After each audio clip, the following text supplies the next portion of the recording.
What is up, everybody? Michelle Ann here. Wanted to talk to you today more about manifesting and where your power lies, right? So, when you're first starting off in this manifesting process, especially if you're somebody who's been dealing with difficulty in your life, and there's something that you want to change, like maybe you've been ill, or maybe circumstances just aren't quite what you would like them to be in your life. The way to get around this is never focus on your problems. When you focus on what is wrong, you're going to continue to attract more of what is wrong. The best way to begin is to just start with what is necessary. And that could be breathing. It could be eating. The next thing you know, you're doing what's possible because you've kind of surpassed what is necessary. And you're finding that, it's getting a little bit easier now. So you're starting to find that certain things are a little bit more possible for you and things are coming along nicely. And you keep plugging away and you keep plugging away and you keep that mindset going forward. The next thing you know, you are doing the impossible. And you look and realize that you're like, wow, how did I even get here?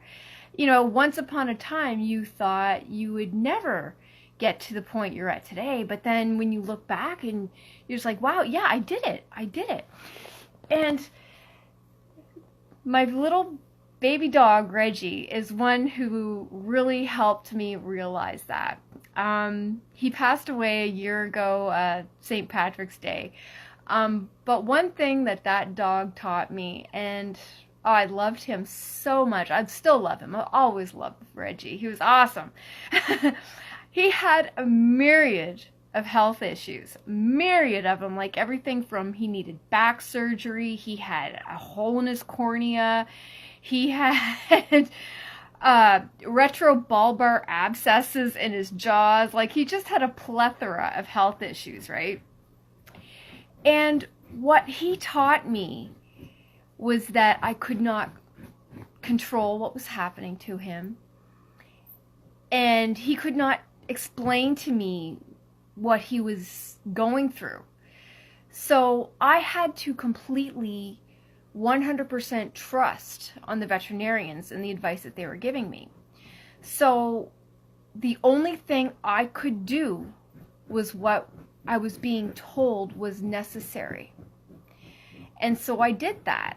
That's what I did every day when he was having, like, if it was drops in his eyes or more antibiotics in him or whatever pills, stuff that he was going through, right? And then remember skin infections and just craziness, right?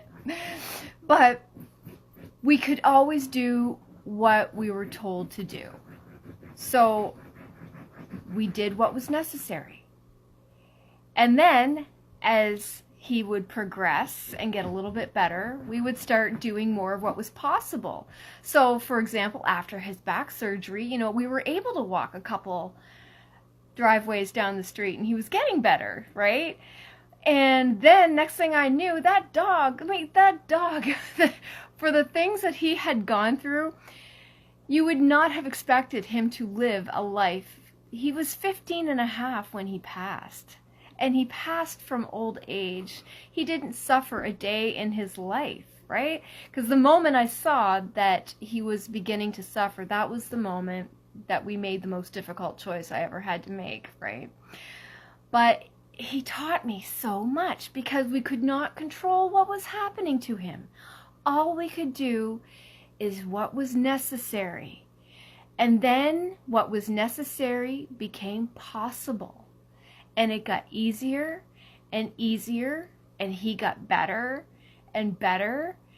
And this dog, most people thought he was a puppy. Right up until the very last week of his life, people thought he was just a little baby, a little puppy, right? I mean, he looked like a little teddy bear. He acted like a little teddy bear with teeth and attitude. He was like the best dog ever.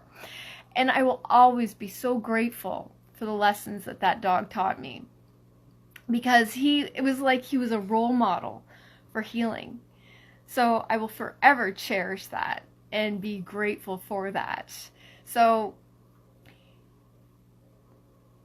he taught me how to manifest because he knew what he wanted. He never once focused on the problem. That's what animals are like. They don't say, oh, I can't do this, because they don't have a long list of reasons, and they don't argue for any limitations in their lives. They just want to do whatever makes them happy, right? So that's what we need to do too.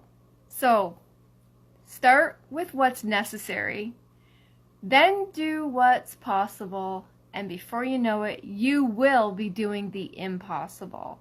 And that's how you manifest health. That's how you manifest wealth. That's how you manifest happiness. All your relationships in your life, you go with what's necessary, you move to what's possible, and then you're doing the impossible. So that's my spiel for tonight, people. Mwah! Have a wonderful night. We will talk to you tomorrow. Bye-bye.